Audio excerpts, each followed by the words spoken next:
evening, we bring you the latest in the world of sports. I'm Paulo Del Rosario. We give you the conversations you want to hear from your favorite icons and athletes. I'm Dip Dipianco. In tonight's game plan, we'll break down the journey of Jamie Malonzo from joining the Barangay Ginebra Gin Kings to grabbing his first PBA title. We'll also hear from the Ginebra veterans right after their Game 7 win in front of a record-breaking crowd to cap off the Commissioner's Cup. Buckle up, sports fans. Let's get in the game.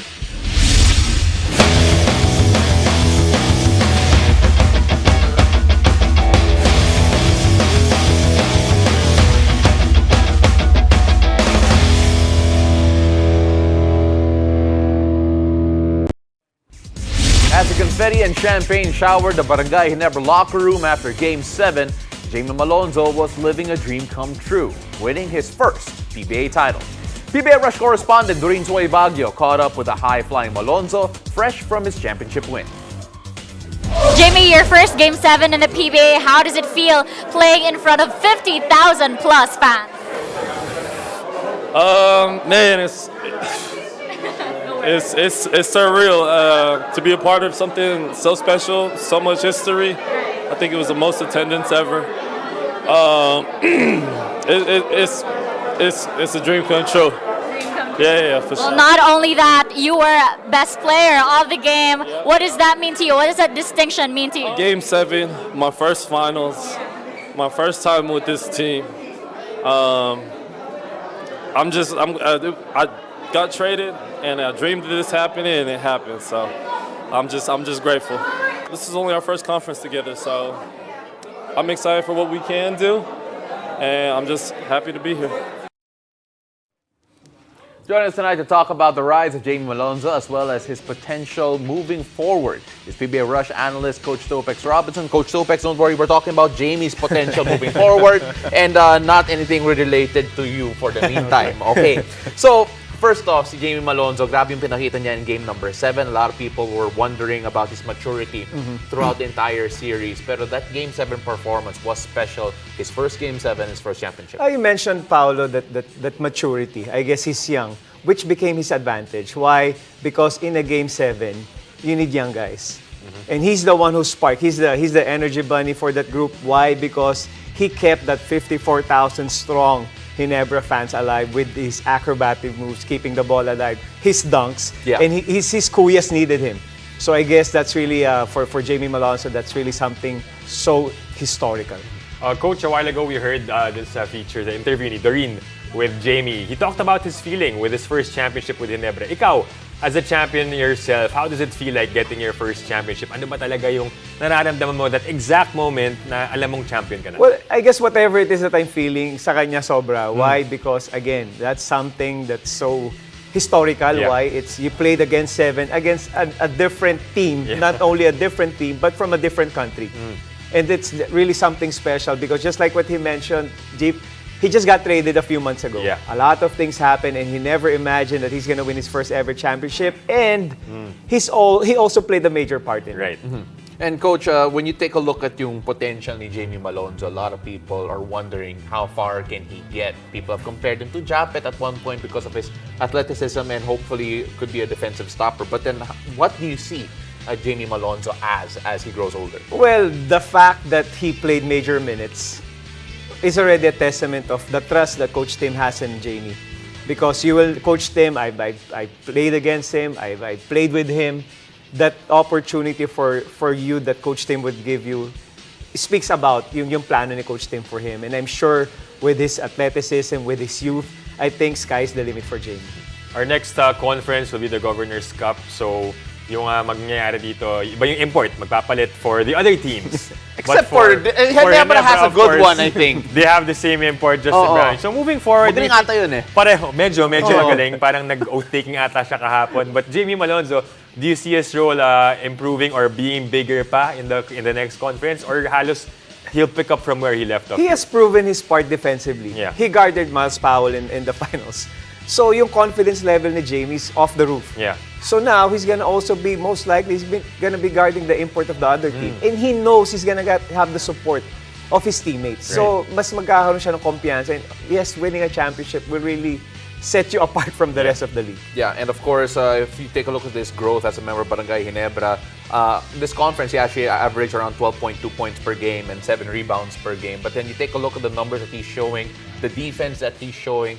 What's the most impressive part of his game for you, Coach, now that he's won his first chip and is looking to even improve further? In a Ginebra team that's loaded with talent, what impresses me the most was, we know how Scottie Thompson started his stardom with Ginebra. He wasn't the best scorer. He was a defender, and what does he do best? He goes for those rebounds. Yeah. And we saw that in Game 7, how Jamie Malonzo kept the ball alive a lot of times. He kept the crowd alive. He kept his teammates alive. So that's one thing that he has, which is natural sa kanya. So it's not something that he just did for the sake of just doing it. It's already innate in him. Yeah. So it's just a matter of flourishing that and him being aware of that. I think that's going to set him apart. And of course, Coach, we're not going to let you go first because we have a lot more to talk about here when it comes to Barangay Ginebra. Right, dami pa because after the break, we'll hear from PBA vets Tenorio and Japeth Aguilar after winning another title with Barangay Ginebra. Stay tuned. You're watching The Game.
Up until the final buzzer of the PBA Commissioner's Cup Finals, LA Tenorio proved to be an Ironman, while Japeth Aguilar showed no fear and continued to deliver.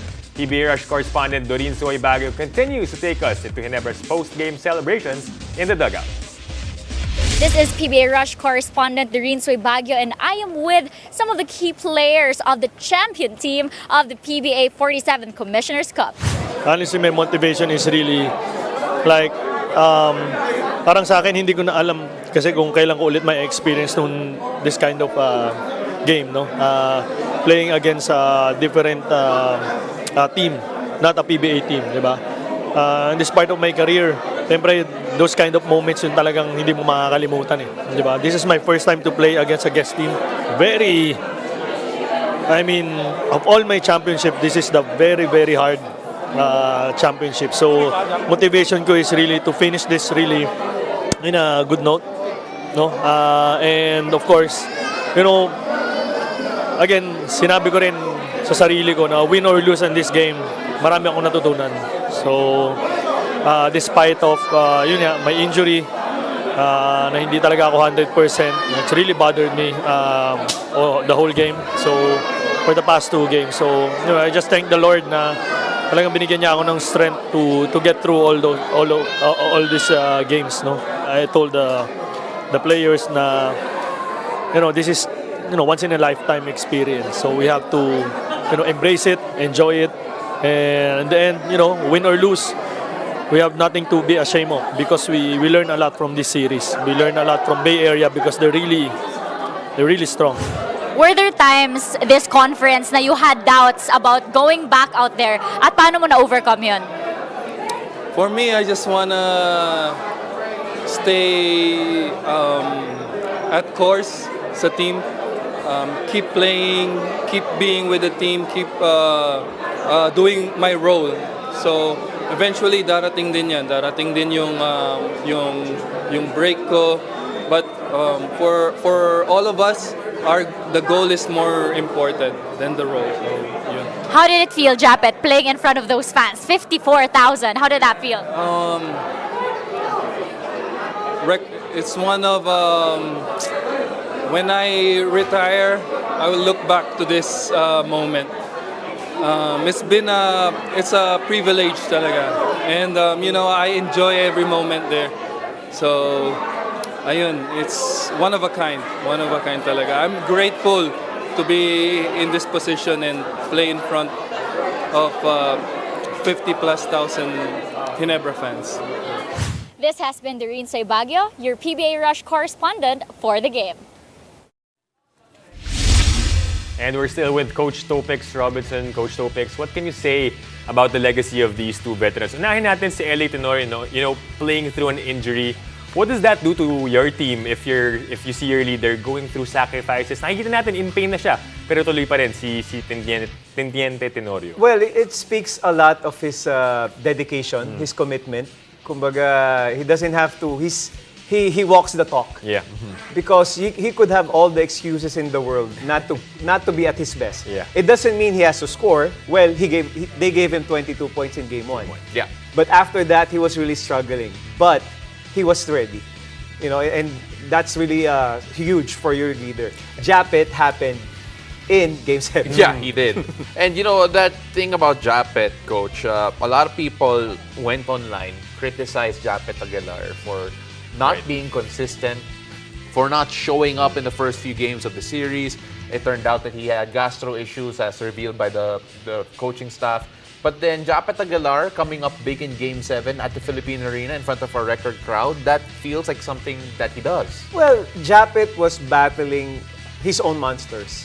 He has an injury. Coach Tim was open about it. He was struggling, but what's important there is there's still the trust. You could see, I was watching it, I was observing. Sometimes him and Coach Tim would get into it, but at the end of the day, there's the respect on both ends. Yeah. Coach Tim respects Japeth as a player. Japeth obviously respects Coach Tim as a coach. So at the end of the day, they played the right tune. And the moment Japeth made that corner 3, I said, he's in. Yeah. Yeah, that's that corner 3 in the Philippine Arena. Stretch Japeth is coming. An emphatic putback jam too to end the first half. But looking at their careers, Coach Topex, what do you see as their, secret with their longevity in the league? Ano bang meron si LA at Japeth but sobrang tagal na but yet still so effective for Ginebra? I guess they are, again, there's the commitment. You have to sacrifice a lot to have a lot. Yeah. And I'm sure both of these gentlemen really sacrifice a lot for them. It's an investment. Yeah. It's not a gamble. You invest, that's going to be a long-term project for you. So now they're reaping the benefits of that. And I cannot just say anything, but I have so much respect for those 2 individuals. They are setting the tone for the young guys to follow. Yeah. And they're in the right path. speaking about setting the tone, I actually had a chance to talk to Jamie during the series, and we actually talked about the veterans saying that they were just different mentally, and it shows in their body language from game 1 all the way to game 7. Coach, when you have guys like that who don't seem fazed by the moment, just one, how much easier is it to coach people who aren't afraid of the moment? And second, how much of an impact does that make to the younger ones who see this right at their faces, right in front of them? Whether they like it or not, they're the leaders of the team. They don't have to announce that I'm the veteran here, but they're always gonna look up to them. You'll notice every time things are not doing well, you'll see them. They're gonna be okay lang, relax lang. He mentors everybody. I love the way LA is doing with the teammates that he has. So they give encouragement. They might be on the bench, but they have that impact that they say, we've been there a lot of times. Yeah. Kalma lang mga bata. So that's how they do it. Itong si LA Tenorio and Japeth Aguilar, they're their own species. Ibang Yeah. klase yung mga yan. But if you're coaching younger guys now, what do you tell them so that they can follow the footsteps of their veterans? Ano ba yung kailangan nila to have that type of a career also in the PBA? I think if I'm the coach of that team, I don't have to say anything. Because just like what I was saying, walang magic dito deep eh. There's no way that if they don't see LA working out, if they don't see Japeth working out, if they don't see those guys taking care of themselves, they see that. Yeah. So there's no action speaks louder than words. So the fact that they see that day in and day out speaks a lot of the leadership of these two veterans. And of course, what does it say about a Japeth Aguilar knowing that, okay, he started out very slowly in the entire series, but then we saw him work things out both physically and in every aspect of the game all the way to game 7, especially for the younger ones who would look at him and say, oh, he's not doing so good. But then here he is, working until he's back to the Japeth that we know. Well, trust is not an instruction. What other people doesn't know is Japeth has been there for the longest time and has produced numbers. Coach Tim knows about it. He knows that this guy deserves to be there. Whether he's struggling or not, whether they're gonna get criticized or not, he paid his dues. I mean, the reason that he's there, he's one of the main guys there because ang dami niya nang nabigay for Ginebra. And I'm sure the Ginebra, not only the whole organization, respects what he has given to this team. Yeah. And you know what, Coach? As much as we love talking about LA and Japeth, we're gonna give credit to some of the more underrated heroes of this team. And Coach Topex is the one giving out awards. Because after the break, Exciting. we'll take a look at players that deserve their own recognition after the conference. Stay tuned. You're watching The Game.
back. You're watching the game. Well, Barangay Ginebra was never really an underdog in the PBA. The Gin Kings have seen a big jump from the entire squad. Now, still with us to talk about who deserves to get some recognition after a one-of-a-kind season. It's PBA Rush analyst, Coach Topex Robinson. Coach Topex, we have a list of, serious and not so serious titles to give away. And just so people know, this is all our own opinions and not an official list. Kasi if you see the names of the So there's the no poll. titles, oo. There's no poll about this. So Wala. wala. So there's nothing there. So let's start it off first with a medyo serious one muna. Sino yung father prime? The most valuable veteran in the team. Madami sila. I would go with LA. LA. I would go with LA. So he's the guy that I'm sure everybody follows. Okay. LA Tenorio. I We think talked there's about no- his legacy a while ago. Yeah. It just goes to show nga na talagang yung pagiging veteran niya. So rightfully awarded to LA Tenorio. And I also think if you didn't pick LA, magte-text siya bigla. So, importante na si Siya, LA. you see why father? May- When they won the champion, you don't see him jumping kasi medyo ano na eh. Pero mahal natin yung si LA. Hindi na Iron siya Man yung, pa rin. Tama, Iron Man tama. pa rin. yeah, been there, done that eh. So ano na. Okay, next award to be given out, Mr. Keeps Getting Better or the most improved in the Ginebra squad. Wow, that's a good question. I would Yeah. go with Stan. Stanley Yeah. Pringle. No, Stan Hardinger. Stan Hardinger. Ay, okay. Si Stan, Why would I say Stan that? Oh, that's Why a good would one. That's a good I one, might plead my case. First few games when Nicholson was there, Yeah. he was all defense. Yeah. His focus was to stop Nicholson. When Powell came in, I thought that he's gonna be of service. Right. Wala na. But Yeah. he started scoring. Yeah. So I would say he shifted from being a defensive guy, a role player, to be one of the offensive threats. Naging factor pa rin That's si interesting. Stan Hardinger, no? Coach, sorry, a bonus question there. If you had a vote for Finals MVP, would you have voted Christian Stan Hardinger? Because of what I saw. He kind of checked both. Yeah. Nobody will question his defense. Kasi minsan sasabihin, scorer lang yan. Yeah. He kind of balanced on both. Nobody will question how he defended Nicholson. Yeah. So no doubt. And he was a scoring factor during Powell's time. Of course, and it's just again very difficult to pick that Finals MVP. It was a tie between Stan Hardinger, Thompson, and Malonzo. So at least we know where Coach Topex's vote would have gone had he had a vote. Right. But let's go to a medyo fun one Yan. right here. Ito, sino yung si Mr. Opening Act? Yung best hype man ng buong team. I would hands down Jared Dillinger. Yes, okay. I've been following this Yeah. guy. Why I love him is because he connects with the fans. He was there in the stands. He was active. He had the poll to give out tickets to the fans. So Yeah. he's reaching out to them. Hindi yun nangihingi sa kanya ng ticket. Siya mismo nagbibigay. Yeah. And that's the way to connect Yeah. with the fans. And I love the way he was doing it. Magaling siya sa social media. Well, he used it to serve. Right. To Absolutely. inspire a lot of people. So I love Jared. I am happy for him. Tsaka alam mo yung player na alam niya hindi siya lalaro eh.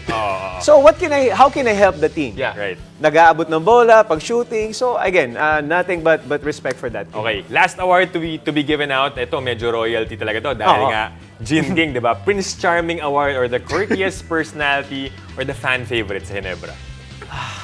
Oh, Well, again, I think obvious yung Scotty. Yeah, I mean, apart from that's- Scotty. yeah. Apart from Scotty. again, it depends. I mean, I'm just speaking for myself. Yeah. Just like what we mentioned earlier, there was no poll in this Yeah, situation. I would go with Raymond Aguilar. Raymond Aguilar is one of the guys when he comes on the floor, everyone cheers when he Yeah. gets it. And kapag nagsuscore siya, parang goal sa football. What I love about him, just like we were mentioning earlier, I was there during Game 7. So, on the call out, he Yeah. was funny, and then when Raymond Aguilar, Seryoso bigla. seryoso. Oo. So that means he knows his role. That's why he's been knows there how for a to while. get it. Yep. Yeah. Everybody loves him there. Right. Everybody loves We Raymond. love him there. Oh, everybody loves Exactly. Raymond. Coach Topex, we love you for being here. Thank you very much for sitting with us and chatting with us you. for the entire show. And hopefully we can talk to you about the other things very soon. very, very soon. Thank you for so your much, time. Coach Thank you. Topex. And thank you for joining us. I'm Dip Dipianco. I'm Paul Rosario. This has been The Game.